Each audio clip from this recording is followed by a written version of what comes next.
সিলেটে বন্যা পরিস্থিতির ক্রমাগত অবনতি হচ্ছে। সুরমা নদীর পানি বৃদ্ধি পেয়ে শহরে অনবরত ঢুকছে পানি।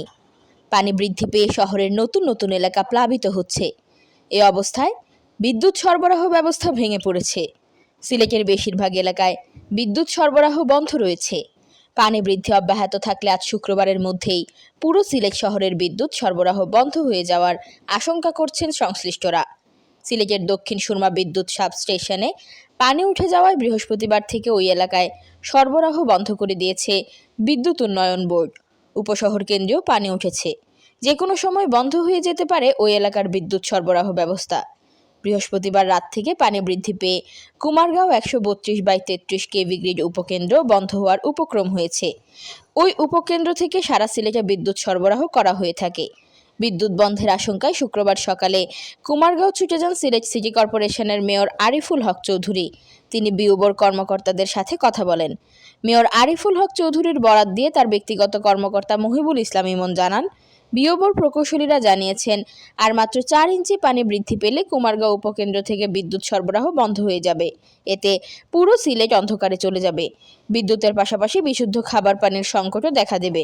তাই বিদ্যুৎ কেন্দ্রে প্রাণী প্রবেশ বন্ধ ও পাম্প দিয়ে ভেতরের পানি সেচের ব্যবস্থার উদ্যোগ নেওয়ার অনুরোধ জানিয়েছেন মেয়র আরিফুল হক চৌধুরী। ইমন জানান, বিদ্যুৎ সরবরাহ নিশ্চিতে মেয়র শ্রমিক ও পাম্প সহ সব ধরনের ব্যবস্থা করে দিচ্ছেন।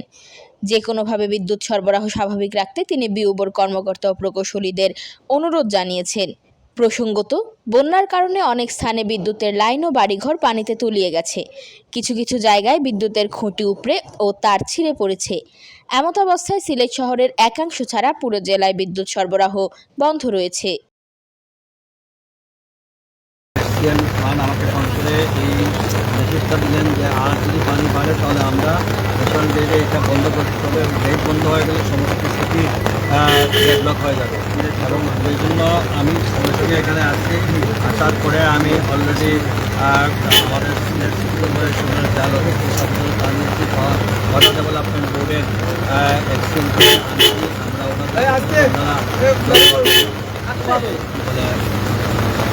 তাদের ব্যাগ দেওয়ার জন্য আমরা আমাদের চেষ্টা করতেছি।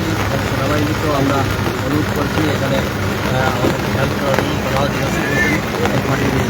আচ্ছা, আপনি 1,500 ব্যাগ আনতেছেন মাটির বস্তা, এটা অলরেডি কাজ চলতেছে। এখন তো সব জায়গায় মাটি করে মাটি চলতেছে। আমরা সেখানে এই চোখ থেকে 10 ডিগ্রি পানি ঢুকতেছে, এই পয়েন্টগুলো আমরা বন্ধ করবো। বন্ধ করে ভিতরের যে পানি আছে সেটা আমরা সেখানে মিশিয়ে আউট করবো, যাতে আমাদের এই বিদ্যুৎ গ্রিডটা সচল থাকে।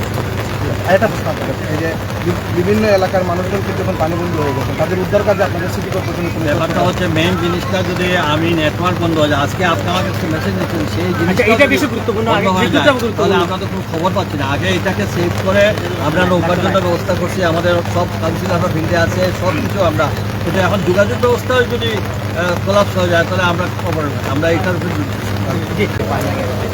সেটি দ্বারা পানি আগে বন্ধ করা হবে, আর বাকি যে পানিটা ভিতরে অলরেডি আছে এটাকে কমানোর জন্য দূর থেকে পানি সাকাবে দিয়ে পাম্প ঠিক করে কিছু জায়গায় দেওয়া হবে, পানিটা না বাড়ে করা যাবে। পানি বৃদ্ধি পায় তখন 4-5 ইঞ্চি ক্লিয়ারেন্স আছে, যদি আমরা এরও উপরে চলে যাই তখন